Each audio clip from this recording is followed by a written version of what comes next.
I walk into the Ivory and I'm about to perform, and I notice two people that got bad history with. All of a sudden, we start arguing and exchanging words, and then this bitch throws a cup at me, but miss. So you think I'm about to let you throw a cup at me and think I'm not gonna say nothing to you or pipe up? Yeah, bitch, you got the right one today. No cups on set. Okay, we're clear. Welcome back to the show. I'm here with a very talented musician, Jhonni Blaze. How are you? I am good. How are you? Looking fine in your suit. I love this. So on Growing Up Hip Hop Atlanta and previously Love and Hip Hop New York, you've come to be known for your hot temper, I would say. Do you have any regrets for how things have escalated on either show? Let's just go right into it. I don't regret anything that has happened in my life. Because you grow from it. Right. That compared to years ago, compared to now, how I am, you couldn't, if somebody argued with me now, I would cry. I'm such an emotional person now that it's like, it's not worth it when you have a God-given talent. Yeah. When you could play 6 instruments, when you sing and you have legends telling you just keep on this right path and you'll be fine. So that was a big reality check for me. It's so funny we're on PeopleTV reality. Yeah, you're dropping the words. I didn't even pay you to do that, girl. See how that goes. When did you feel that change in you? The change started when my boyfriend passed away. He was killed on Christmas in front of me, and my mom was on her 3rd time of having cancer. A little recap in 30 seconds of my life. I am a victim of being molested, human trafficking at 14, drug addict. I only smoke marijuana now, 7 years recovering, about to be 8. Congratulations. Prostitution, stripping, everything you think of that probably a female shouldn't go through, I've been through. And I used it as a fuel, you know, so my last thing was when my boyfriend passed, and I'm just like, you know, I'm tired of being on TV and fighting, and they don't understand why I'm so angry. And it's no excuse, it's just that would be a push button to not put what's important in front, which was my talent. So I had a manager, a former manager, which I still love, you know, we're no longer managed together, which is Deborah Antony. Yep. And she taught me a lot, and she was like, I need you to go back and look at yourself on TV. And then I want you to go and see when you sing the national anthem and how you have everybody looking at you like you're just phenomenal. Which one do you want to be? So, wow. Over time, I was just like, you know, it's better to be, I showed anger because I didn't want to show people how sweet I am. I'm like the sweetest person in the world. I love seeing people happy. I'm very giving. Me and my team, we give back to the homeless like all the time. They get mad at me because they're like, it's out of the budget. I'm like, I don't care. I want to do this. Yeah. And it feels better to be this person I know I've always have been rather than to hide it because I'm afraid of people hurting it. So I had to. Tough to do that, to protect yourself. I was being tough and being very just outlandish, like very rude, just thinking it's cool to post guys and being funny towards people and curse out people and just have these arguments with people. And I'm like, this is not even, I'm not even built like this. This is not me. So it took a time over the course of years. And now that I'm seeing, I mean, I'm on the show, your show is just amazing. Like, I know I wouldn't be here if I was the same person from before because my attitude was terrible. Right. And that was the main thing everybody kept telling me about. Your attitude, if you just fix it, it's not nobody else. You're in your own way. You'll be this superstar. And I'm like, you know what? I'm going to listen. I took some spiritual, you know, mental, and I got closer with my mother because we were separated for a little bit because I was molested by my father. And so my stepfather, and she picked him over me. So it traveled from that to human trafficking. It's just a lot going on. And I was like, you know what, let me go and fix it with my mother. And now we're like this. And from there, I apologize to people. From there, I start giving more, start praying before picking up my phone. And now it's like, when people do stuff, I'm like, I'm gonna head out. Y'all ready to go? All right, I'm about to leave. You have this sense of calmness about you. Yeah, it's like, it's a different person. It's different Jhonni Blaze. I got a new team. I have like a wonderful PR.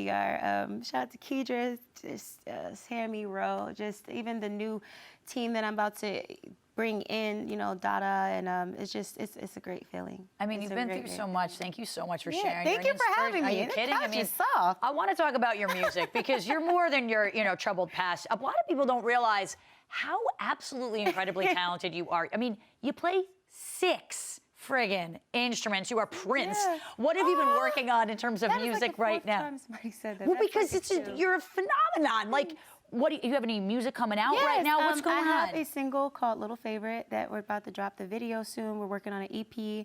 I'm actually on press run, which is why I'm here with you guys. And I play 6 instruments: acoustic guitar, electric, well, all the string instruments, piano. If I could, probably a organ, just violin I have at the house. It's just, I love it. Drums. I started out when I was 6, and by the time I was 7, 8, was playing like Wolfgang, Mozart, Beethoven. I just had a thing for music. Everything, like when we're talking now, like I could hear the tempo like in my head, kind of like the kill and the B. Like she does, like it's just like I could hear if somebody's upset or if they're great actors and can cover it. But I just love music, and it's nothing that could take that away from me. Was it your escape and sort of your savior? It's always been my outlet. Everything that I've been through, I've always either hummed or sung or talent shows. I was the girl, the thick one that could sing, or she could sing, but it's just, she just needs to get it right, and I got it right now. Do you prefer to play instruments or sing, or kind of simultaneously? I even twerk and sing. I would be crazy. I twerk and play piano. I love being me. It's the biggest thing that humans are fearful of, and I was just talking to somebody about it, is that they're fearful of being themselves.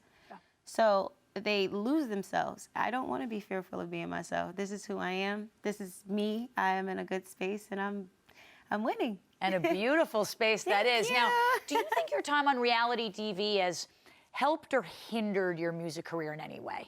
Sometimes it can be a tough transition for a lot of people. Neither, because what you see on TV, I always tell people, don't try to convince somebody, because they're still gonna have their opinion about you. If you think I'm mean, I want you to think that. If you think I'm sweet, cool. All I can do is show what I am today. So it didn't help or hinder, because that's what I showed. That was me. The only thing that I could do now is just push it. And I don't think it hindered me too much, because I'm going back on a show. Yeah. And I'm excited. Yeah, you're killing that. Yeah, I'm going back on TV, but it's a different thing now. So I'm really excited about it. And you feel like a different person. Yeah, like if something happened, I'm like, yeah, I see that cup about to rise. Y'all throwing cups, I'm out. I'm like, not with it. What show are you going back on?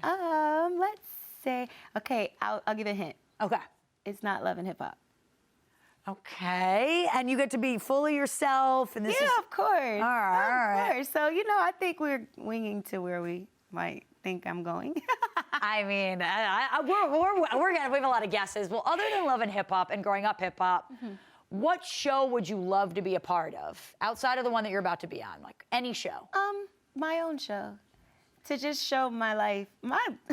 We've been filming my documentary. I'm going to start releasing like probably at the end of January. Oh, that's so great. Of episodes on YouTube, because I have a great following. So I just use it to, people don't know how I am now. So I test it out on my social media, and it gets all these views, and they're like, we didn't even know you were like that. Like, what? So I'm like, okay, you know what? Until I get that show and speak into existence, let me just show the world how I am as I go, how I meet people. When I meet people, it's the craziest feeling. Like, these people are happy to see me, and I'm like, oh, this is cool. I'm happy to see you too. Do you find it hard trying to convince people of your newfound self at all? No, because when people meet me, they're either they're hesitant to talk, Yeah. and then I'm the opposite. I'm like, hey, I'm Jhonni. Hey, what's up? You pulled me in right for a What's hug. up? I was like, Hey, hello. how you You're doing? like, I'm like, I don't give handshakes. I give hugs. I'm big on that, because it's the energy that you give to people. Yeah. So I think people would be excited to see more of how I am now.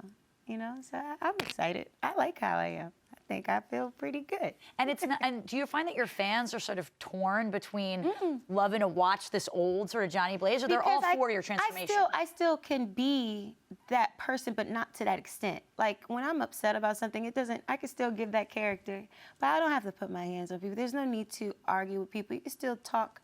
And, you can still converse with people and not have to do all that, and still give them that same. So they're not torn. They're like, I'm with it. I'm just with her. If she's happy, I'm cool. And that's what I love about my fans. They are just like supportive. They're like, long as you're good, we're cool. I mean, it's so great to hear. And a lot of people, especially on reality TV, I see make this sort of transformation, and they look back and not regret, but sort of say, like, I learned so much. Oh, no, I don't regret nothing. Everything you see, this is who I am. And that's the other thing that people are afraid to be like, no, don't remember that, or they don't think about that, and that's not me. No, that was me. Yeah. It was. All of the things that you might hear about me, yes, it's me, but it's all about what's now. And I'm so peaceful. They're like, yo, she got to be on something. No, I'm just high off life. Yeah, I'm high on you, Jhonni Blaze. I'm so cool. I'm like, see, y'all need to have us here. Yeah, you need, this is a dream team right here. Dream team. Before I let you go, if you could collaborate with any artist, dream artist, who would you want it to be? This is gonna sound so crazy, Sade. I'm Sade. It's Sade, Beyonce. You know of course, you know these are the people. Lizzo, because like we have this whole flute twerk, piano twerk. Yeah. And so Sade, because she was missing for like 10 years, and she came back and sold almost 1 million copies in a week. Yeah, she's That badass. is the type of artist that I've always wanted to be. I'm going to be, where you have fans that just love you genuinely, and they love the music, you know. So she's just so bomb, and she made me confident. Plus Rihanna with the forehead thing, because I don't know if y'all know, because they laid my hair and makeup, but honey, my forehead is big. Got a 5 head. It's I got a 6 head. Yeah. Probably 8. Oh my gosh. Jhonni, thank you so much for being here and being so honest. It's refreshing. Keep your eyes out for Johnny's Lil Favorite music video and an EP when it drops.